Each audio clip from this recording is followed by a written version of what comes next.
how to log out WhatsApp from other devices. Hey everyone, welcome back to our channel. In today's video, I will guide you on how you can log out WhatsApp from other devices. So make sure to watch the video till the end. To log out WhatsApp from other devices, all you have to do is open the WhatsApp application here. Once you open the WhatsApp app, you will see this type of interface where you can just tap the three dots option from the top right hand side, and then from here you can simply go to the option called settings.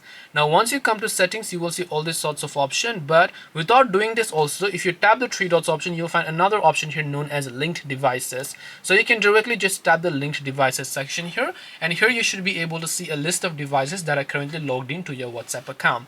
Now in my case, this is my current device, the other one is actually Windows, and this is my other device as well. So I can select that, tap the logout option to log out my WhatsApp account of those devices.